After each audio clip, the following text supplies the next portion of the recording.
আদম নবীকে পাঠালেন, মুজিজা দান করে পাঠালেন, শীষ নবীকে পাঠালেন, মুজিজা দান করে পাঠালেন, নূহ নবীকে পাঠালেন, মুজিজা দান করে পাঠালেন, ইব্রাহিম নবীকে পাঠালেন, মুজিজা দান করে পাঠালেন, ইসমাঈল নবীকে পাঠালেন, মুজিজা দান করে পাঠালেন, ইসহাক নবীকে পাঠালেন, মুজিজা দান করে পাঠালেন, ইয়াকুব নবীকে পাঠালেন, মুজিজা দান করে পাঠালেন, ইউসুফ নবীকে পাঠালেন, মুজিজা দান করে পাঠালেন, মুসা নবীকে পাঠালেন, মুজিজা দান করে পাঠালেন, ঈসা নবীকে পাঠালেন, মুজিজা দান করে পাঠালেন।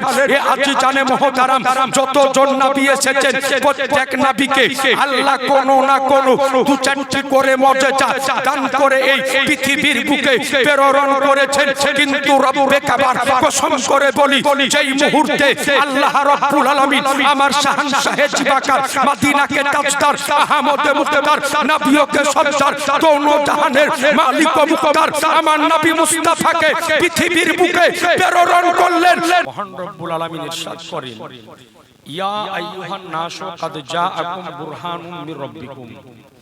আল্লাহ বলেন যে হে জগৎবাসী মানব জাতি, নিশ্চয় তোমাদের নিকটে এসেছে আল্লাহর পক্ষ হইতে একটি বুরহান, একটি স্পষ্ট দলিল, একটি মুজিজা। আজিজানে মুহতারাম, এই আয়াতের ব্যাখ্যা করতে গিয়ে একাধিক মুফাসসিরিনে কেরাম বর্ণনা করেছেন যে আল্লাহ রাব্বুল আলামিন এই জায়গাতে মুজিজা বলতে আমার নবীকে বুঝিয়েছেন। জোরে বলেন সুবহানাল্লাহ। আজিজানে মুহতারাম, মুজিজা কি? মুজিজা শব্দটা হলো আরবি শব্দ, এর আবিধানিক অর্থ হলো অলৌকিক ঘটনা, অর্থাৎ আল্লাহর দেওয়া প্রদত্ত ক্ষমতার দ্বারাতে নবীগণ কিছু অসম্ভব জিনিসকে সম্ভব করে দেখিয়েছেন, এটারই নাম হলো মুজিজা। আর আল্লাহর দেওয়া প্রদত্ত ক্ষমতার দ্বারাতে আল্লাহর ওলিগণ কিছু অসম্ভব জিনিসকে সম্ভব করে দেখিয়েছেন, এটার নাম হলো কারামাত।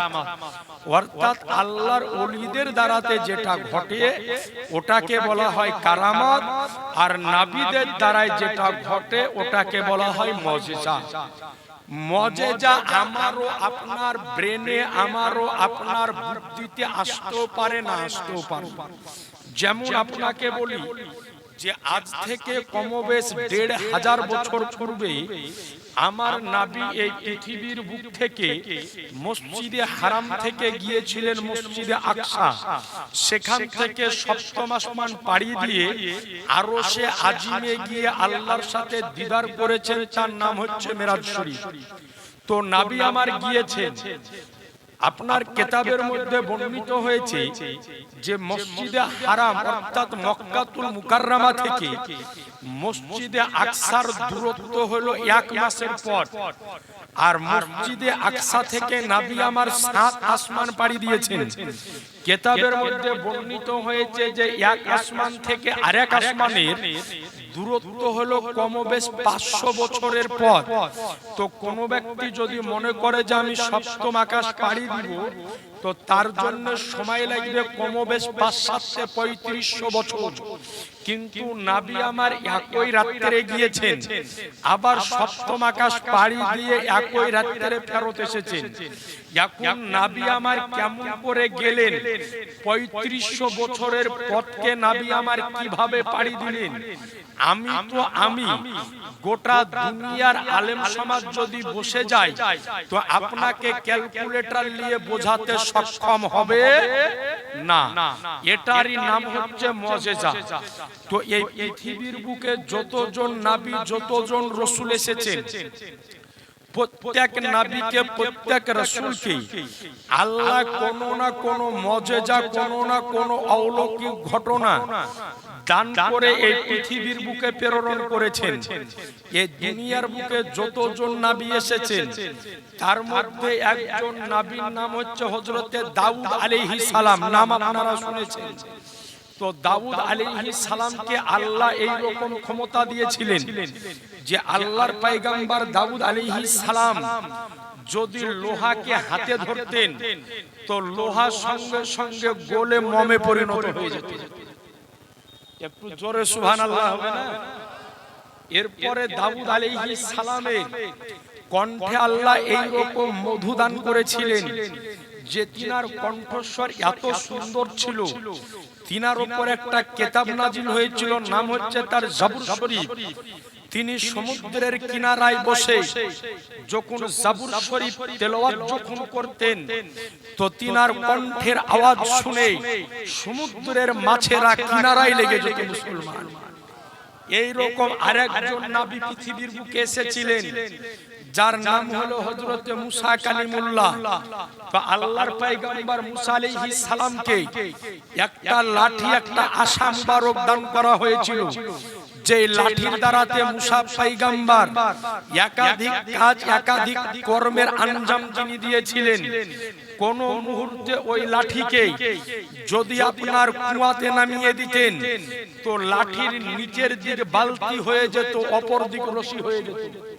এরপরে এই লাঠি কোন সময়তে ফেরাউনের সামনে আজদাহা সাপ হয়ে যেত, আবার কোন সময়তে এই লাঠি যদি নীল নদে মারা হতো, তো নীল নদে 12টা রাস্তা তৈরি হয়ে গেছিল।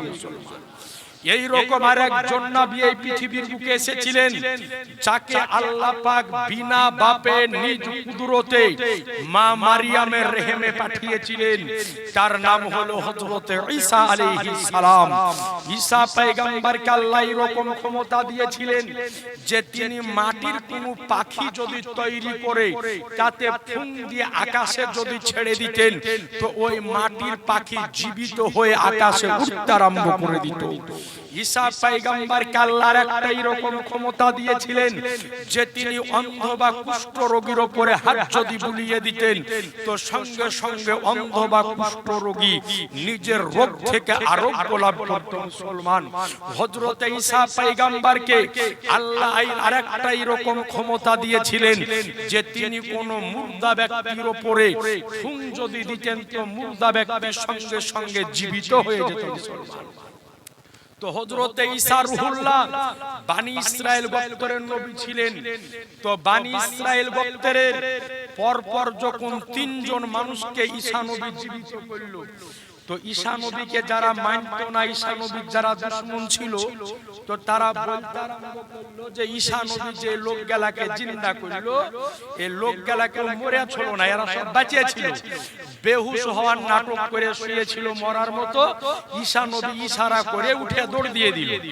মানে বিষয় হলো যে কোন ব্যক্তি দুশমনি যদি করব মনে করে, তো আর যেমন করে হোক দোষ কিন্তু বের করবে, আর দোষ যেমন করে হোক বের করবে। তো ঈসা নবী বললেন যে শোনো, এগুলা যদি মুর্দা না হয়, তো তোমাদের এখানে পুরানো কবরস্থান কোথায় আছে? তো বললেন যে অমুক জায়গায় আছে। ঈসা পয়গম্বরকে একটা পুরনো কবরস্থানে নিয়ে যাওয়া হলো, একটা কবরের সামনে দাঁড় করানো হলো, বলল বলো এই কবরটা কার? তো ওই মানুষেরা ঈসা নবীকে বলল যে এই কবরটা হলো হযরত নূহ নবীর বেটা শামের কবর। তো বলে বলো নূহ নবীর বেটা শামকে এই জায়গাতে কতদিন আগে দাফন করা হয়েছে? তো বললেন যে শোনো, নূহ নবীর বেটা শামকে এই জায়গাতে আজ থেকে কমবে 4000 বছর আগে দাফন করা হয়েছে। বলেন মুসলমান, আজ থেকে 4000 বছর আগে যেই মানুষকে মাটির নিচে দাফন করে দেওয়া হয়েছে, ওর কবরকে যদি খুঁড়া যায় তো হাড়-হুড্ডি পাওয়া যাবে? একটু জোরে বলেন না, হাড়-হুড্ডি কিছু পাওয়া যাবে না। তো ঈসা নবী বললেন বলো এই কবর কার? তো বললেন এই কবর হলো নূহ নবীর বেটা শামের কবর। তো বলল কতদিন আগে দাফন করা হয়েছে? বলে আমাদের পূর্বপুরুষেরা আজ থেকে 4000 বছর আগে নূহ নবীর বেটা শামকে এই জায়গাতে দাফন করেছে। হযরত নূহ নবীর বেটা শামের কবরের সামনে আল্লাহর পয়গম্বর হযরত ঈসা আলাইহিস সালাম যেমন ইশারা করা কিতাব সাক্ষী দেয় যে রব্বে কাবার কসম, সঙ্গে সঙ্গে নূহ নবীর বেটা শাম নিজ কবর থেকে 4000 বছর পরে জীবিত এসেছিল। একটু জোরে হবে না? 4000 বছর পরে জীবিত বেরিয়ে আসলো। কিছুক্ষণ কথাবার্তা বলল, একজন 1000 দিয়ে আল্লাহ যেন কবুল করে। আচ্ছা, স্বামীর বাপ মায়ের জন্য দোয়া চেয়েছে আল্লাহ, সকলের দানকে তুমি কবুল করো, দোয়া ইনশাআল্লাহ সকলের জন্য হবে। তো 4000 বছর পরে জীবিত বেরিয়ে এসে কিছুক্ষণ কথোপকথন করে আবার কবরের ভিতরে ফেরত চলে গেল। বলার উদ্দেশ্য হলো এটাই যে যতজন নবীকে আল্লাহ পৃথিবীর বুকে প্রেরণ করেছেন, প্রত্যেক নবীকে কোনো না কোনো মুজিজা দিয়ে, কোনো না কোনো অলৌকিক ঘটনা দান করে আল্লাহ পৃথিবীর বুকে প্রেরণ করেছেন। কোন নবীকে দুটো মুজিজা, কোন নবীকে চারটা মুজিজা, কোন নবীকে ছয়টা মুজিজা দান করে আল্লাহ পৃথিবীর বুকে প্রেরণ করেছেন। আদম নবীকে পাঠালেন, মুজিজা দান করে পাঠালেন। শীষ নবীকে পাঠালেন, মুজিজা দান করে পাঠালেন। নূহ নবীকে পাঠালেন, মুজিজা দান করে পাঠালেন। ইব্রাহিম নবীকে পাঠালেন, মুজিজা দান করে পাঠালেন। ইসমাইল নবীকে পাঠালেন, মুজিজা দান করে পাঠালেন। ইসহাক নবীকে পাঠালেন, মুজিজা দান করে পাঠালেন। ইয়াকুব নবীকে পাঠালেন, মুজিজা দান করে পাঠালেন। ইউসুফ নবীকে পাঠালেন, মুজিজা দান করে পাঠালেন। মুসা নবীকে পাঠালেন, মুজিজা দান করে পাঠালেন। ঈসা নবীকে পাঠালেন, মুজিজা দান করে পাঠালেন। এ আজি জানে মুহতারাম, যতজন নবী এসেছেন প্রত্যেক নবীকে আল্লাহ কোনো না কোনো দু চারটি করে মুজিজা দান করে এই পৃথিবীর বুকে প্রেরণ করেছেন। কিন্তু রব্বে কাবার কসম করে বলি, যেই মুহূর্তে আল্লাহ রাব্বুল আলামিন আমার শাহনশাহে জিবাকার মদিনাকে তাজদার আহমদে মুক্তার নবীকে সরদার দোনো জাহানের মালিক ও মুক্তার আমার নবী মুস্তাফাকে পৃথিবীর বুকে প্রেরণ করলেন। তো আল্লাহ পাক আমার নবীকে মুজিজা দান করার হয়, বরং নবীকে আমার আল্লাহ মুজিজা করে। একটু জোরে হবে না? আরেকটু আওয়াজ দিয়ে। অর্থাৎ আমার নবী মুস্তাফাকে মহান রব্বুল আলামিন মুজিজা করে প্রেরণ করলেন। নবী মুস্তাফার মস্তক থেকে নিয়ে কদম মোবারক পর্যন্ত প্রত্যেকটা অঙ্গকে আল্লাহ রব্বুল আলামিন মুজিজা করে পৃথিবীর বুকে প্রেরণ করেছেন। নবী মুস্তাফার চুল মোবারক মুজিজা ছিল, নবী মুস্তাফার মাথা মোবারক মুজিজা ছিল, নবী মুস্তাফার কপাল মোবারক মুজিজা ছিল, নবী মুস্তাফার নাক মোবারক মুজিজা ছিল, নবী মুস্তাফার চোখ মোবারক মুজিজা ছিল, নবী মুস্তাফার থুতু মোবারক মুজিজা ছিল, নবী মুস্তাফার দাঁত মোবারক মুজিজা ছিল, নবী মুস্তাফার হাত মোবারক মুজিজা ছিল, নবী মুস্তাফার পেট মোবারক মুজিজা ছিল, নবী মুস্তাফার কদম মোবারক মুজিজা ছিল। আমার রাসূলুল্লাহর আজকে মস্তক থেকে নিয়ে শুরু করে কদম পর্যন্ত প্রত্যেকটা অঙ্গকে আল্লাহ মুজিজা করেছেন। এ আজি জানে মুহতারাম, অর্থাৎ আমার নবীর মস্তক থেকে নিয়ে কদম মোবারক পর্যন্ত প্রতিটা অঙ্গকে আল্লাহ মুজিজা করেছেন। এ আজি জানে মুহতারাম, তো অন্যান্য যত নবী এসেছেন তিনাদেরকেও আল্লাহ মুজিজা দিয়েছেন, কিন্তু আমার নবীকে যে মুজিজা আল্লাহ দান করেছেন ওই মুজিজা অন্য কোন নবীকে দেননি। কারণ আমার নবী হলেন সবচাইতে আফজাল, সবচাইতে আলা, সবচাইতে ইজ্জত ওয়ালা। এ আজি জানে মুহতারাম, নবীকে আমার যতগুলি মুজিজা দিয়েছেন তার মধ্যে একটি অন্যতম মুজিজা হলো যে আমার নবী মুস্তাফা স্বয়ং আমার আল্লাহকে দেখেছেন। একটু জোরে হবে না? পেছনের ভাইরা যে বলছেন না, একটু জোরে বলেন না সুবহানাল্লাহ। তো আমার নবী আল্লাহকে দেখেছেন, আল্লাহকে কোন নবী দর্শন করেননি, একমাত্র আমার নবী ছাড়া। বলেন সুবহানাল্লাহ। আল্লাহর পয়গম্বর হযরত মুসা আলাইহিস সালাম আল্লাহর নিকটে দোয়া করছেন, রব্বি আরিনি, আল্লাহ একবার তোমাকে দেখতে চাই। তো আল্লাহ বলছেন লান তারান, মুসা তুমি আমাকে দেখতে পাবে না। তো মুসা নবী বলছেন আল্লাহ একবার দেখা দাও, আল্লাহ একবার তোমাকে দেখব। তো আল্লাহ বললেন মুসা যদি তুমি আমাকে দেখতে চাও 40 দিন রোজা রাখো। কয় দিন? একটু জোরে বলেন না। 40 দিন রোজা রাখার পরে 40 জন সাথীকে নিয়ে তুর পাহাড়ে উপস্থিত হও। মুসা নবী বলছেন, আল্লাহ তুর পাহাড়ে প্রতিদিন যাই, পর্দার আড়াল থেকে তুমি আমার সাথে কথা বলো, কিন্তু আল্লাহ একবার তোমার জাতকে দেখা দাও, আল্লাহ তোমার জাতের একবার আমি দর্শন করতে চাই।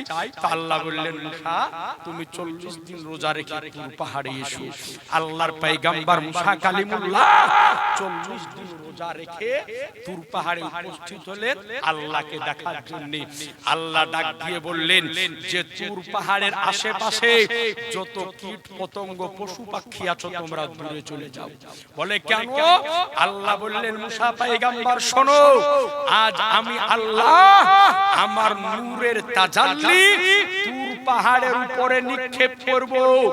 যদি আমার নূরের তাজাল্লিকে দেখার পরে যদি তুমি সহ্য করতে পারো, তবে আমি আল্লাহ আমার জাতকে নিয়ে তোমার সামনে আসব। কীট পতঙ্গ পশু পক্ষী সব দূরে চলে গেল।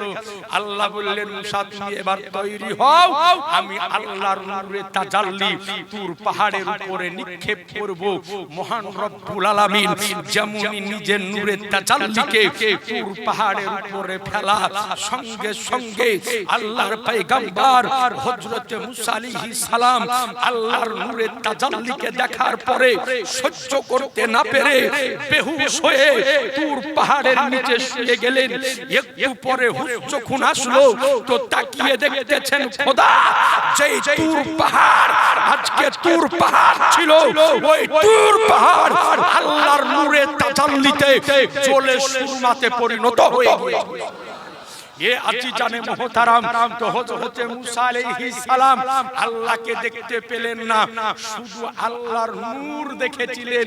কতটুকু দেখেছিলেন? কিতাব সাক্ষী দেয়, সুই বুঝেন সুই? বলে ওই সুইয়ের আগালে যতটুকু ধরে সেটাকে 1000 ভাগে ভাগ করলে যতটুকু হয় আল্লাহর নূরের তাজাল্লি অতটুকু মুসা পয়গম্বর দর্শন করেছিল। এতটুকু দর্শন করে মুসা পয়গম্বরের চোখের পাওয়ার কেমন হয়েছিল? কিতাব সাক্ষী দেয়, নির্জন রাত্রিকালে ঘুটঘুটে অন্ধকারে যদি হাজার হাজার মাইল দূরে পাহাড়ের উপর দিয়ে কোন পিঁপড়ে যদি চলাচল করত তো মুসা পয়গম্বর 1000 মাইল দূর থেকে দর্শন করতে পারত। একটু জোরে হবে না? তো মুসা নবী বললেন, আল্লাহ আমি তো তোমাকে দেখতে পেলাম না, তোমাকে কে দেখবে? তো আল্লাহ বললেন, আমাকে একমাত্র আমার হাবিব দেখবে। মুসা নবী বললেন, ওগো আল্লাহ আমি হলাম তোমার কালিম, উনি হলো তোমার হাবিব। ওগো আল্লাহ মা বাইনাল ফারকে কালিমে ওয়াল হাবিবে, আল্লাহ কালিম আর হাবিবের মধ্যে পার্থক্য কি? আল্লাহ বললেন, শোনো মুসা, কালিম হলো ওই ব্যক্তি যে আল্লাহকে দেখার ইচ্ছা করে, আর হাবিব হলো ওই ব্যক্তি আরে যাকে আল্লাহ দেখার ইচ্ছা করে। একটু জোরে হবে না? তো নবী আমার আল্লাহকে দেখেছেন। আচ্ছা আপনারা মেরাজের ঘটনা অনেক শুনেছেন যে নবী আমার দুনিয়ার বুক থেকে মেরাজ শরীফে গিয়েছেন। নবীর মেরাজ শরীফ কোন বছর হয়েছিল? তো কিতাব সাক্ষী দেয় যে যেই বছর কি আমার নবীর জন্য কষ্টের বছর, দুঃখের বছর বলা হয়। কেন? আমার নবী যখন মায়ের পেটে তখন পিতার ইন্তেকাল হয়েছে। যখন নবী আমার 6 বছর বয়স তখন মা দুনিয়ার বুক থেকে বিদায় হয়েছে। এরপরে আমার নবী মুস্তাফার দেখভাল লালন পালনের দায়িত্ব পড়ে তিনার দাদা আব্দুল মুতাল্লিবের হাতে। আব্দুল মুতাল্লিবের ইন্তেকাল যখন হলো তখন তিনার চাচা আবু তালেবের উপরে পড়ল। এরপরে আবু তালেবের নিকটে থাকতে থাকতে আমার নবীর সঙ্গে বিবাহ হলো মা খাদিজাতুল কুবরা রাদিয়াল্লাহু তাআলা আনহার। তো মা খাদিজার সঙ্গে নবীর আমার বিবাহ হলো। মক্কা শরীফে আমার নবীর দেখভাল করা দুইজন ব্যক্তি, এক হলো আবু তালেব আর দুই হলো মা খাদিজা। কিন্তু যেই বছর আমার নবী মেরাজে যেতেছেন ওই বছরে এই দুইজন ব্যক্তি আবু তালেবেরও ইন্তেকাল, হযরতে খাদিজা রাদিয়াল্লাহু আনহা দুনিয়ার বুক থেকে বিদায়। এই জন্য নবীকে আমার ওই 2 বছর নবীর আমার দুঃখের বছর বলে গণ্য করা হয়। এ আজিজানে মুহতারাম, আমার নবীর প্রথম বিবি, প্রথম স্ত্রী মা খাদিজাতুল কুবরা রাদিয়াল্লাহু তাআলা আনহা কত বড় মহিষী নারী ছিলেন। এ আজিজানে মুহতারাম, আম্মা জান আয়েশা বলেন যে আমার রাসূলুল্লাহ নিজের প্রথম বিবি মা খাদিজাকে এত মহব্বত করতেন, এত ভালোবাসতেন যে আমার নবী যখন মক্কা থেকে মদিনাতে গেলেন তার পূর্বে মা খাদিজার ইন্তেকাল হয়ে গিয়েছে। তো আম্মা জান আয়েশা রাদিয়াল্লাহু তাআলা আনহা বলেন যে আমি দেখতাম যে বাড়িতে যখন কোনো ভালো খাবার তৈরি হতো, তরকারি রান্না হতো, তো আমার নবী তরকারির বাটিকে নিয়ে মদিনার গলি গলি দৌড়ে বেড়াতেন, ঘুরে বেড়াতেন যে খাদিজার কোনো বান্ধবী যদি পাই তো খাদিজার বান্ধবীকে এই তরকারিটা খাইয়ে মনের আশাকে পূরণ করব। আম্মা জান আয়েশা বলে যে একদিন রাত্রি বেলাতে আমার নবীর আমার নিকটে আসার বাড়ি ছিল, আমি দেখলাম হঠাৎ আমার নবী আমার নিকটে নাই। আমি চিন্তা করলাম আমার নবী কোথায় গিয়েছে। বলে আমি এক পা দুপা করে যাওয়ার পরে দেখি নবী আমার মসজিদে নববীতে সেজদা অবস্থায় পড়ে রয়েছে। একটু জোরে হবে না?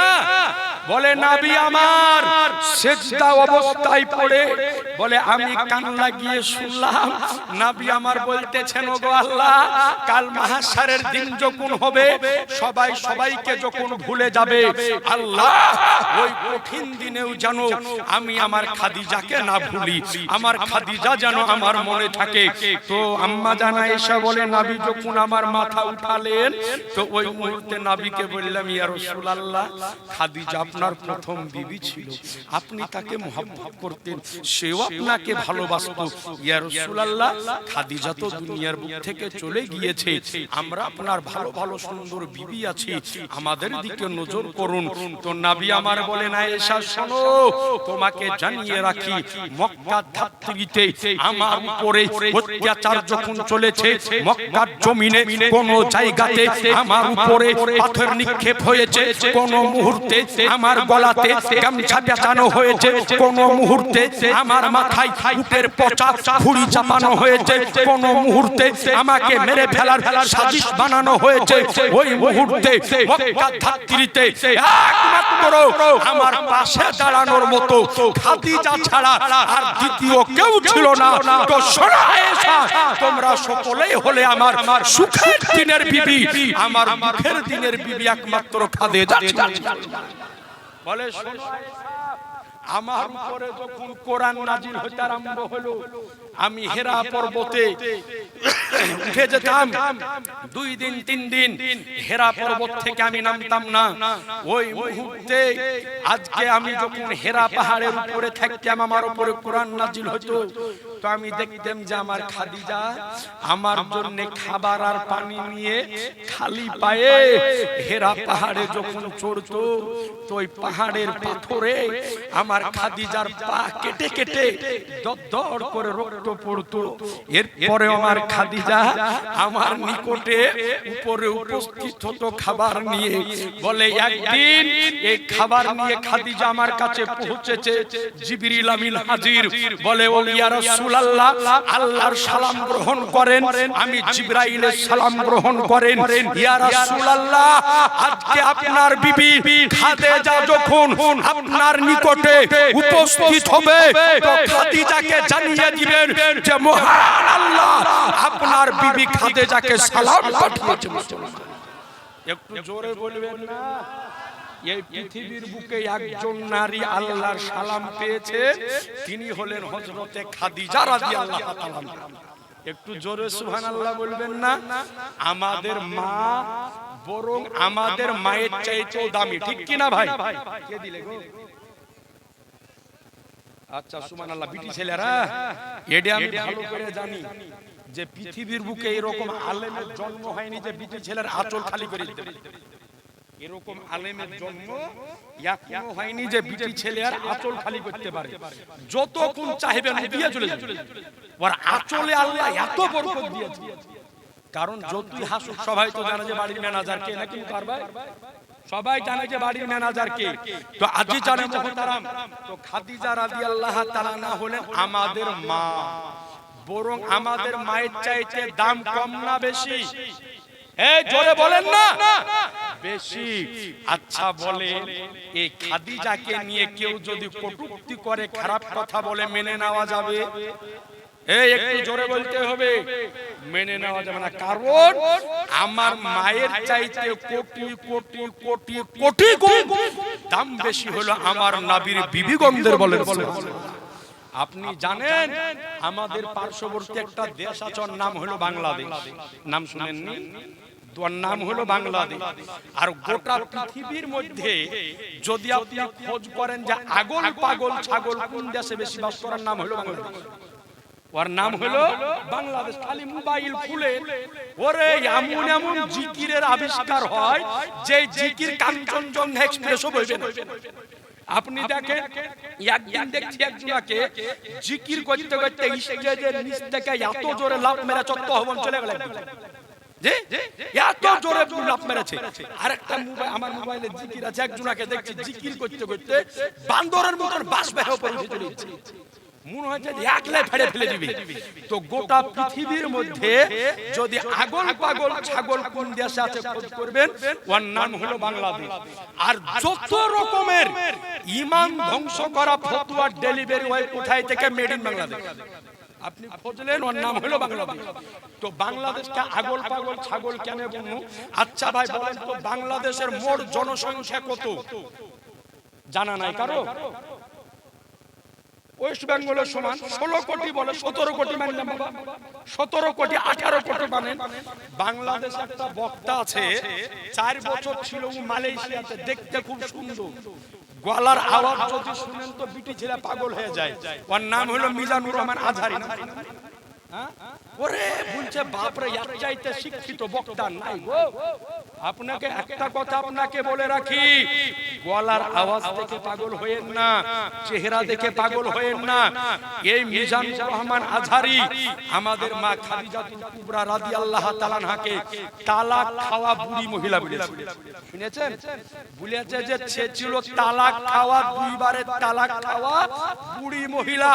বলেন আপনার মাকে যদি কোনো ব্যক্তি তালাক খাওয়া বুড়ি মহিলা বলে সহ্য করবেন? এই জোরে বলেন।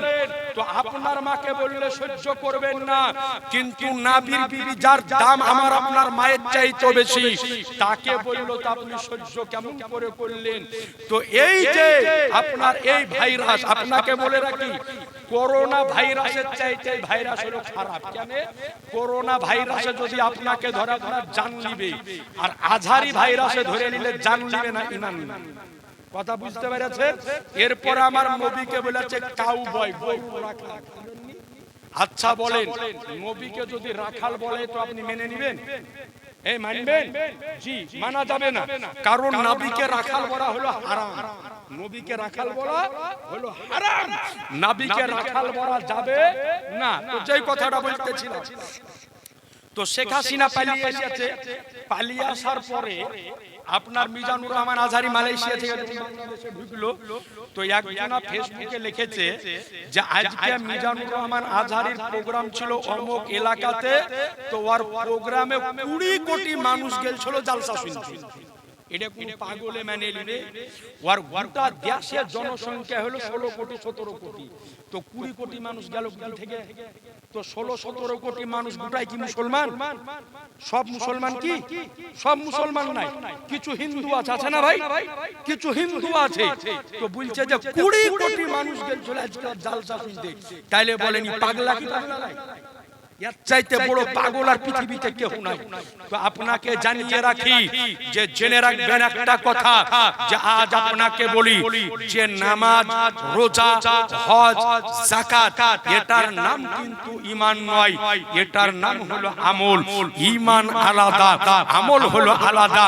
কোন ব্যক্তি নামাজ পড়ে পড়ে কপালে যদি ঘটা ফেলিয়ে নেয়, কোন ব্যক্তি রোজা করে করে বছর যদি পার করে দেয়, কোন ব্যক্তি যাকাত দিয়ে দিয়ে জমি জায়গা বিক্রি করে দেয়, কোন ব্যক্তি তাসবিহ করে করে সারা সারা রাত যদি পার করে দেয়, এরপরে আমার নবী সম্পর্কে, নবীর বিবিগণদের সম্পর্কে যদি কোনো খারাপ কথা বলে, কোনো গুস্তাকি যদি করে, তো আর নামাজের মূল্য আছে, ওর রোজার মূল্য আছে, ওর হজ যাকাতের মূল্য আছে? জি না। এই জন্য আপনাকে বলি আগে হলো ঈমান, তারপরে হলো আমল। ঈমান যদি ঠিক থাকে আমল ঠিক আছে, ঈমান যদি ঠিক না থাকে আমলের কোনো মূল্য নাই। যার ঈমান নাই তার নামাজ নাই, যার ঈমান নাই তার রোজা নাই, যার ঈমান নাই তার হজ নাই, যার ঈমান নাই তার যাকাত নাই, যার ঈমান নাই তার তাসবিহ নাই, যার ঈমান নাই তার তাহলিল নাই, যার ঈমান নাই তার আজকে দান সাদকা নাই। এক কথাই যার ঈমান নাই তার কোনো আমলের দাম নাই। ঈমান যার আছে, নামাজ ঠিক আছে, ঈমান আছে, রোজা ঠিক আছে, ঈমান আছে, হজ ঠিক আছে, ঈমান আছে, যাকাত ঠিক আছে, ঈমান আছে, তাসবিহ ঠিক আছে, ঈমান আছে, তাহলিল ঠিক আছে, ঈমান আছে, সাদকা ঠিক আছে, ঈমান আছে। তো আজকে ঈমান নাই তো আর কোনো ইবাদতের দাম নাই।